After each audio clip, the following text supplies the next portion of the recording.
Hello, this is Dr. Grande. Today I will analyze the case of Raul Valle.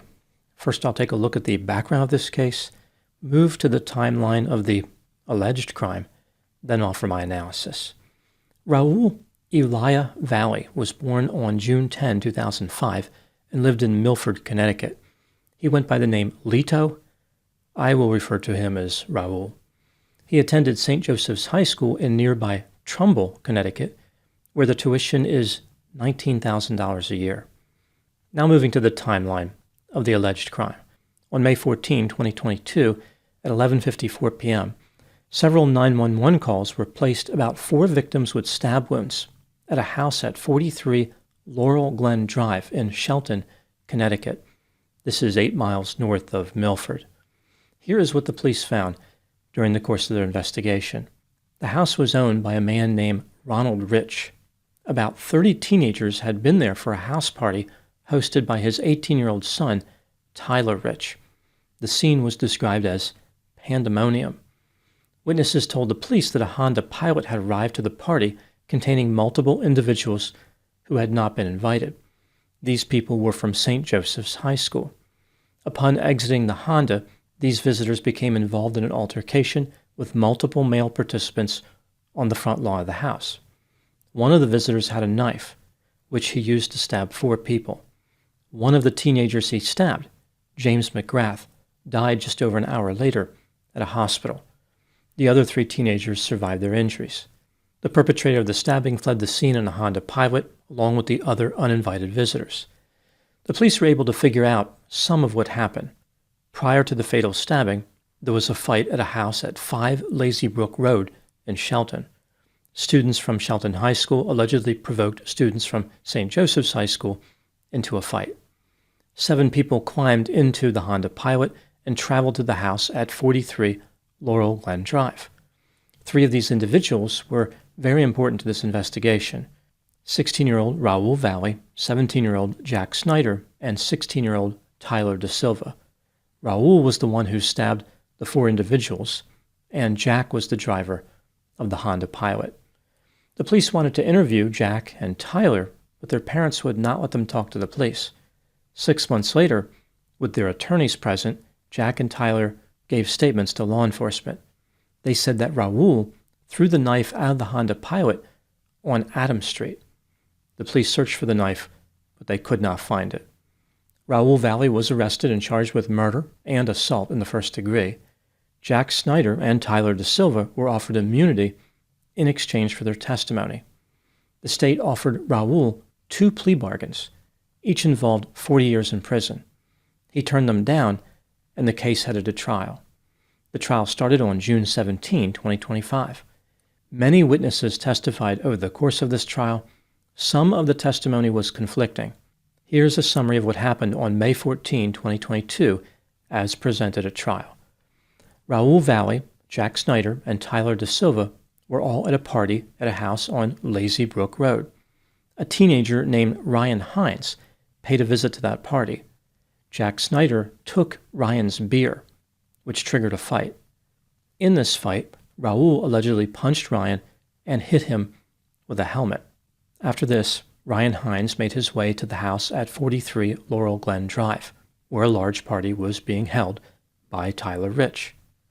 Many of the teenagers at both parties were communicating in an online chat. Some were provoking others into a confrontation.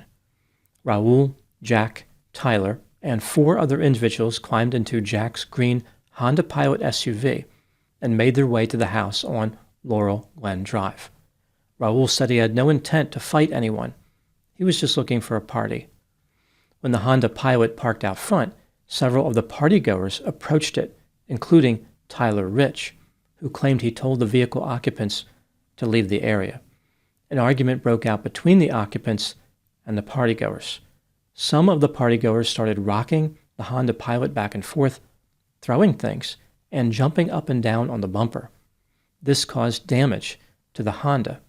Raul indicated that he was scared by the behavior of the partygoers. Jack Snyder drove the Honda down the street 550 feet to the intersection with Farmhouse Lane and stopped the vehicle. Raul, Jack, and Tyler De Silva remained with the vehicle as the 4 other occupants decided they did not want anything to do with the situation. They all walked away and arranged for other transportation out of the area. Partygoers from the house walked down the street and confronted Raul, Jack, and Tyler De Silva. One of these individuals was Tyler Rich, who said that he sprayed Raul with a can of WD-40 because Raul allegedly approached him looking for a fight. During closing arguments, the defense said that it may have been PB Blaster, not WD-40, but either way, Raul would have been a lot more slippery at this point. The partygoers returned to the house as Raul, Jack, and Tyler De Silva remained with the Honda.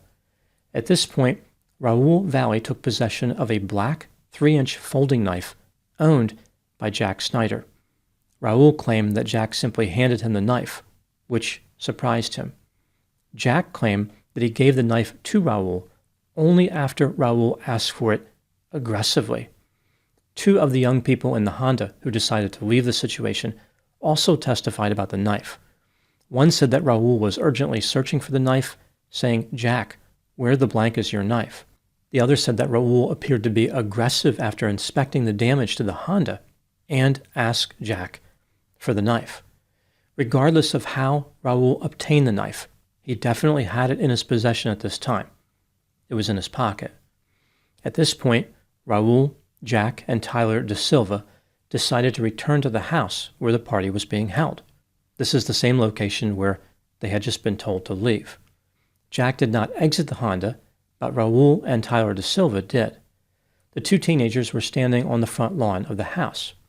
Raul Valle said that he was blocked from Tyler De Silva by a wall of people, referring to the partygoers. Tyler Rich testified that Tyler De Silva pushed him. Tyler Rich then saw Raul Valle pull back his hand as if he was going to throw a punch. Tyler Rich responded by punching Raul Valle in the face. So the physical contact between Tyler Rich and Raul Valle was initiated by Tyler Rich. At this point, Tyler Rich ended up fighting Tyler De Silva, and both teenagers ended up on the ground. Additional people joined in the scuffle. For example, a teenager named Faison Teal started kicking and stomping. Ryan Hines admitted that he pulled Raul's shirt over his head and punched him twice.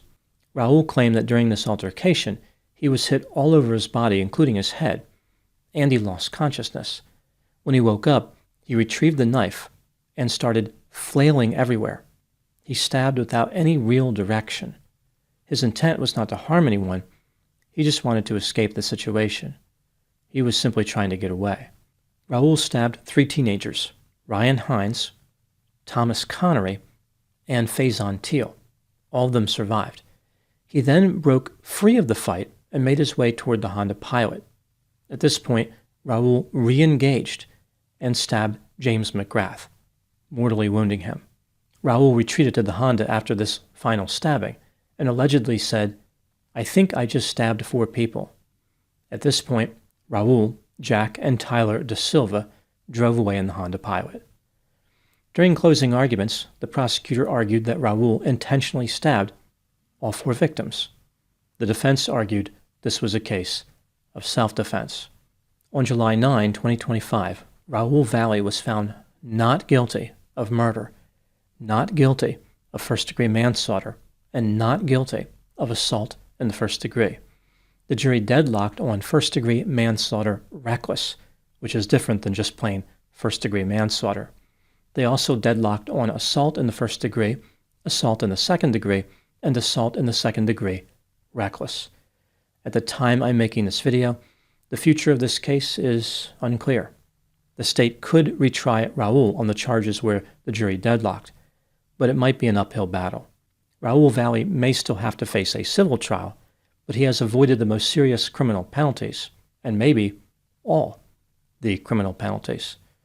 Now moving to my analysis. Raul Valle maintains his innocence, and he was found not guilty of the most serious charges. He has many supporters who argue this was a clear case of self-defense. Raul was swarmed by a group of alleged attackers, and he had the right to do whatever was necessary to escape, including stabbing 4 people with a knife. The state, of course, disagrees. They believe Raul was the aggressor and intentionally stabbed the 4 people. From the state's point of view, this was murder. This brings me to the question, was Raul Valle guilty of murder or any of the lesser offenses? Let's take a look at the evidence both for and against the idea he was guilty, starting with the inculpatory factors. Raul was allegedly the aggressor during the earlier physical confrontation with Ryan Hines. This is the one that occurred on Lazy Brook Road. It appears as though he wanted to continue the fight with Ryan and Ryan's associates. When Raul and the others went to the house on Laurel Glen Drive, Raul may have been looking for trouble. When the partygoers were rocking the Honda Pilot back and forth, Raul claimed he was scared, yet he returned to the scene later. Why not just leave? Some of his friends were leaving. They knew it was time to get out of there. Regardless of how Raul came to be in possession of the knife, he had a choice whether to possess it or not. He decided to carry the knife in his pocket and to return to the house. When Raul made his way to the house, he was told to leave the property, which meant he could be considered trespassing at that point. Tyler Rich initiated physical contact with Raul. However, Raul allegedly pulled his hand back as if he was going to throw a punch. This makes it seem like Raul actually started the fight. As the fight continued, Raul produced the knife and stabbed 4 people, all of whom were unarmed. When James McGrath was fatally stabbed, Raul had already broken free of the group. He re-engaged to conduct that last stabbing. Moving to the exculpatory factors, Ryan Hines admitted that he sent provocative messages. It appears as though he was looking for a fight. Raul Valle was struck by Tyler Rich on the lawn at the house on Laurel Glen Drive. Both Ryan Hines and Faison Teal joined in the fight. Ryan was punching and Faison was kicking and stomping. This type of activity could prompt the target of the aggression to consider self-defensive action. None of the witnesses saw the knife displayed when Raul exited the Honda. It wasn't like he pulled the knife out immediately and started threatening people. Raul Valle and Tyler Da Silva were badly outnumbered. It was about 20 against the 2 of them. Both of them were certainly in danger as the fight continued. Under the circumstances, Raul had the right to defend himself. According to witnesses, Raul didn't appear to be in bad shape after the fight, but Tyler Da Silva was badly beaten when he returned to the Honda Pilot. One could argue that Raul had the right to defend Tyler Da Silva as well. This is defense of another. Many of the statements made by the partygoers were wildly different. Some of them made it seem like they were just a bunch of innocent angels who were victimized by Raul. If they were lying about their own culpability, maybe they were lying about Raul's culpability as well. Jack Snyder and Tyler Da Silva were both offered immunity, which could have negatively affected the credibility of their testimony. When considering all the evidence in this case, do I believe that Raul Valle was guilty of murder or any of the lesser offenses? In my opinion, Raul was guilty of first-degree manslaughter reckless, beyond a reasonable doubt. But I'm not convinced he was guilty of any of the charges related to the other 3 people who were stabbed. What do I think happened in this case? This is just a theory, my opinion. Raul went looking for a fight on the night of May 14, 2022. When he exited the Honda, he did not have the knife in his hand, but he was still looking for combat. Some of the partygoers were looking for a fight too, and Tyler Rich punched Raul Valle. This created a confusing situation as far as assigning blame. Everybody who was involved in the fight was in the wrong to some degree. I believe that Raul overreacted when he stabbed the first 3 teenagers, but there's no way to prove he committed a crime beyond a reasonable doubt. His argument for self-defense was good enough for these 3 stabbings. When Raul had almost made it all the way back to the Honda, he decided to re-engage. There was no immediate threat at this point.